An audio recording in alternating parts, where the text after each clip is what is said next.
ku masaha y'umugoroba imvura isa nk'iyaguye cyangwa ariko isa nkaho yashize iminota mike iguye, umuhanda ugisa nkaho urimo amazi, amatara yo ku muhanda arimo araka arabagirana mu mazi ari gutemba mu muhanda gake gake, bigaragara nkaho umujyi wose urimo ugaragara neza bitewe n'uko amatara ari kumurika mu mazi y'imvura imaze kugwa, ariko hari kujojo utuntu duke, nyine amazi agaragara nkaho ari ibintu biri gushininga, ibintu biri kugaragara neza. Taxi ntoya yahagaze ku ruhande rw'umuhanda gato. Umukobwa witwaga Sophie yihutaga cyane, afite igihunga ari kwihuta cyane, asa nk'uwatinze kujya ku kazi, telefone igiye kumuzimana kandi imvura yari igikomeje kongera gusa nkaho igiye kongera kugwa. Abona taxi arinjira yihuse cyane, atarebye aho arimo arajya, atarebye ari kugana, agira ngo imvura itamusanga hanze ndetse agira ngo taxi itamucika. Mu gihe yari yicaye ako kanya yasaga nk'uwa ufite igihunga bitewe n'uko abona yakererewe ku kazi, bitewe n'uko nyine abona ataritaye, bitewe n'uko yumvaga ashaka guhita agera ku kazi vuba vuba. Asa nkaho akoma umuntu wari umwicaye inyuma. Laptop y'umuntu wari uri gukorera akazi ke kuri laptop ihita igwa hasi, impapuro zirakwirakwira zisa nkaho zise ziva mu ishakoshi y'uwo mukobwa se cyangwa ya Sophie, zihita zigenda zikwirakwira aho hasi hose. Muri ako kanya hahise habaho ituze nk'iry'amasegonda abiri mu modoka, bitewe n'uko laptop yikubise hasi. Sophie ahita areba nyine ko nta kintu cyangiritse, ahita asa nkaho yumva ko umutima uhagazemo gatoya. Umugabo wari wicaye aho ngaho yitwaga Alex areba hasi, areba laptop ye, arongera azamura amaso areba Sophie ati ese koko ntiwabonye ko wari wicaye nabi ku buryo wahita unyangiriza aka kanya? Mu ijwi rituje risa nkaho ririmo uburakari, asa nk'utontomera Sophie, ariko Sophie ahita agaragara gato cyangwa se ahita aceceka gato, asa nk'uhagurutse, arasa nk'uwegeranyije ibipapuro, yegeranya ibintu byose byangiritse. Umutima we usa nk'uri gutera, ubona ko afite igihunga. Ahita amubwira ati ndakwinginze mbabarira, sinabishakaga, niba hari icyangiritse ndagerageza kucyishyura ariko umbabarire, sinabishakaga. Alex araceceka cyane, areba mu maso ye, areba mu bintu byose byangiritse, areba impapuro ziri kuri sasa ukuntu nyine abantu bari kugenda bazikandagira. Ntabwo yitegereje neza, arebye mu maso ya Sophie abona ko ari umuntu witonda, umuntu utagira ubusazi, umuntu udafite ikindi kibazo, usibye ko ari umuntu muri ako kanya ufite ubwoba bw'uko amukoreye amakosa. Alex ahita abwira Sophie ati reka tubanze turebe ko nta kintu cyangiritse se, cyangwa tubanze turebe ko nta kintu gisa nkaho cyahungabanyije muri ibi bintu byanjye, nibwo nagusubiza nimba ari ikintu nakenera ko umfasha. Ariko Alex avuga buhoro, bisa nkaho atishimiye ikintu kibaye ako kanya, bisa nkaho afitemo akantu k'uburakari.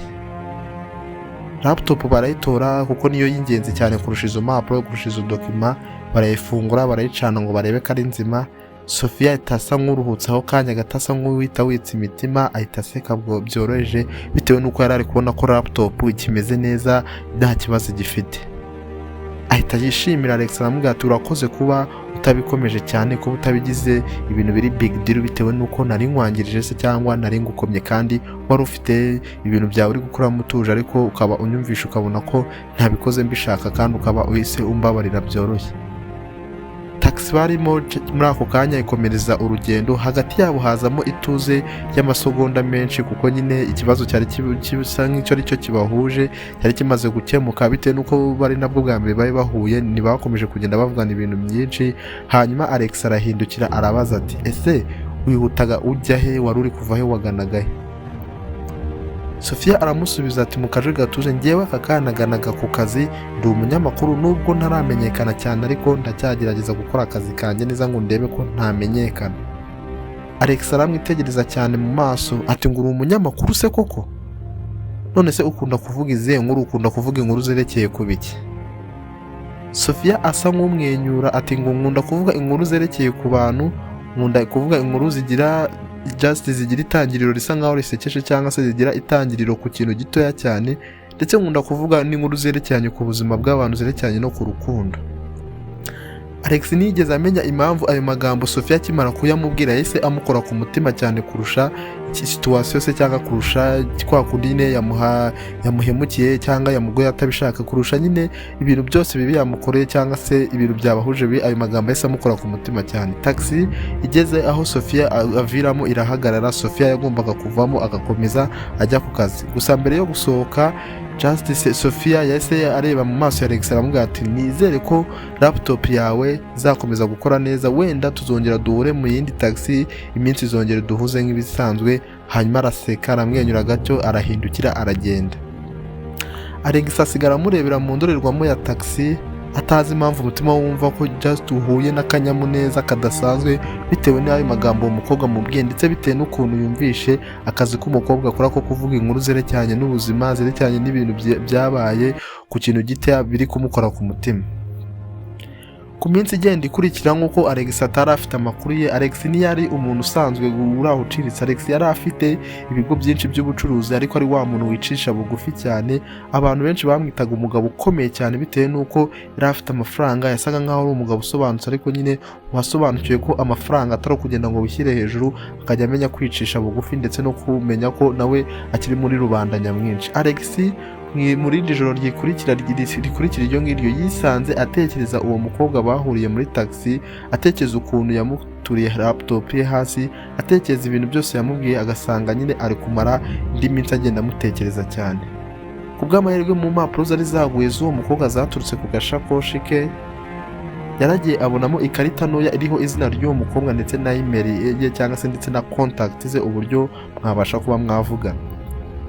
Yategereje igihe kinini, arangije yumva ko akwiye kuba yamwandikira, gusa nyine amwandikira ahita amubwira ati laptop iracyakora, ariko numva nshaka yuko twahora tukanywa agakwawa. Sophia abonye ubwo butuma aratangara cyane, ariko asa nk'uwishima mu mutima we, yumva ko nyine bagomba guhura. Hanyuma barapanga umunsi barahura. Ubwo nyine ku ikawa ya mbere se cyangwa ku guhura kwabo kwa mbere bahuriye muri cafe ntoya isa nkaho ituje, gusa yegereye hahandi ho bigeze gufatira taxi cyangwa se handi Sophia yigeze kuviramo kuri taxi agiye mu kazi ke. Icyo gihe nta burakari bwari bukiri hagati yabo bitewe n'uko ikibazo cyarangiye, ahubwo hari ari amatsiko hagati yabo yo kumenya icyo umuntu akora, ibyo umuntu yishimira ndetse n'ibintu byerekeye kuri mugenzi we. Baganiriye amasaha arenga 2. Sophia yavuze uburyo yakuriye mu muryango wifite, mu muryango ufite amafaranga menshi, ariko akifuza kwiyubakira izina rye ritari izina rishingikiye ku muryango. Alex avuga uburyo yatangiye ari umusore utagira n'ifaranga na rike, yaturutse mu muryango utishoboye, ariko arakora cyane kugeza ahageze n'ubu ngubu agikora, kugeza naho yishigize naho yihagarikije agikora.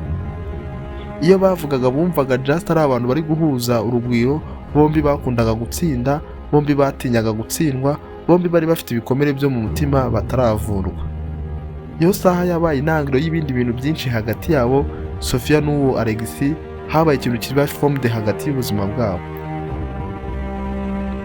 Ibibazo bitangira kujya bibazwa hagati yabo. Ntabwo urukundo buriya rutagira ibibazo cyangwa se rutagira ibintu birukomereza ruba ari urukundo rwa nyarwo. Sophia yari afite inshuti yitwaga Clara ntiyakundaga na Alex na gato. Iyo Sophia yageragezaga kuganira kuri Alex amuratira abo bashuti we, Clara yararakaraga cyane bitewe n'uko atishimiraga uwo Alex na gato.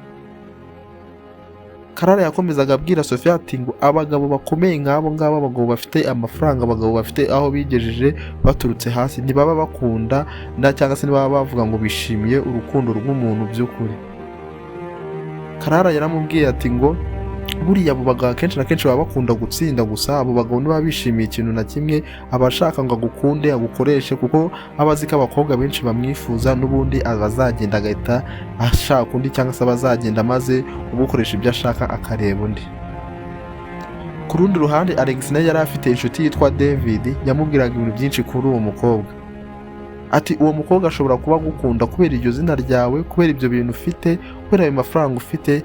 Witonde mushuti wanjye, ntago abakobwa bose baje babona ko ufite amafaranga bose ari uko baba bakwishimiye cyangwa ari uko baba bagukunze. Ayo magambo yatangiye gutera urujijo hagati yabo, ariko igihe Alex ndetse na Sophia bahuraga cyangwa se babonanaga, bumvaga ko hagati yabo hari amahoro, kandi hagati yabo nta rujijo rukakaye ruhari bitewe n'amagambo nubwo bagenda bayabwirwa, ariko ugasanga uburyo bari kumwe bari gusobanukirwana ndetse bari kumvana. Umunsi umwe Sophia yabonye ifoto ya Alex ari kumwe n'undi mukobwa ku mbuga nkoranyambaga, bisa nkaho bimukomeretsa cyane ku mutima, ndetse agerageza kubihuza n'amagambo mushuti we Clara yahoze amubwira mu matwi, biramubabaza cyane. Ntabwo yahise yegera ngo Alex ngo amubaze ngo ibi bintu bimeze, gusa yahise agenda araceceka, ahagarika contact hagati ye nawe. Alex nawe yumva ko Sophie atakimwitaho atakimuvugisha, bifata nk'uko nyine ari ibintu bisanzwe, ntiyajya kubikomeza ngo just ngo ajye kumubaza byagenze. Muri icyo gihe habayeho umwanya munini wo kuba batavugana ndetse no kuba badahuza ngo babe baganira cyangwa se babe bakomeza kubaka wenda ayo marangamutima yari batangiye kugirana. Umunsi umwe bahuriye ahantu hasanzwe bahurira, se kwa kundi bisanzwe bahura nta muntu n'umwe ubwiye undi. Just Alex yegera Sophie aramubaza ati se niki cyahindutse hagati yanjye nawe? Sophie aceceka akanya gato, hanyuma aramusubiza ati nabonye ifoto ye uri kumwe n'undi mukobwa numva ndababaye cyane. Alex aramureba mu maso asa nk'utangaye cyane, ati uriya ni mushiki wanjye yari yaje kunsura mu rugo. Asa nkaho hatuje cyane, hazamo ituze umwanya munini. Sophie yumva agize isoni kuba atarabajije mbere yo gutekereza ibindi bintu bibi Alex yahise amukorera. Alex aramureba mu maso aramwitegereza ati urukundo buriya ruba rukeneye kuvugana, urukundo ruba rukeneye contacts. Niba tutavuganye ngo dusobanurirane ibihuha cyangwa se ibibazo ndetse n'ibindi bintu bigenda biba mu buzima busanzwe, bizaduteranya se cyangwa bizatuma tutumvikana. Ayo magambo yabaye isomo rya mbere rikomeye hagati yabo, bose bahita bumva ko bagiye kujya bizerana. Nyuma y'amezi make Sophie yabonye amahirwe yo kujya gukora mu bindi bihugu hanze, bitewe n'uko byari ibintu yapanze mu nzozi ze zo kuzagenda agakora hanze, ariko byasobanuraga ko guhera ku kanya agiye gusa nk'aho atandukanye na Alex bitewe n'uko yari agiye kumusiga akagenda. Ijoro mbere yo kugenda bahuriye aho bahuriraga mbere, aho bafatiraga ikawa hafi y'aho taxi cyagiye yamusize. Alex aravuga ati ngo sinshaka kukubuza amahirwe yawe, ubu nimba wumva gahunda ari ukugenda, nyine gahunda ni ukugenda ugere ku nzozi zawe. Sophie aramureba mu maso n'amarira menshi arimo ararira ati natinyaga yuko ugiye kumbwira ngo nshyiremo amahitamo se cyangwa hazemo amahitamo yo kuvuga ngo nkeneye inzozi zanjye cyangwa se nkeneye wowe. Alex aramureba nawe aramwenyura ati ngo urukundo buriya ntirugomba kuba nka gereza hagati y'abantu. Nimba umuntu afite amahirwe se cyangwa nimba umuntu abonye umugisha w'ikintu, ntabwo urukundo rwagihagarika, ariko n'ubundi urukundo nirujya nurangira igihe runaka urukundo rwaza rukaba rwakomeza.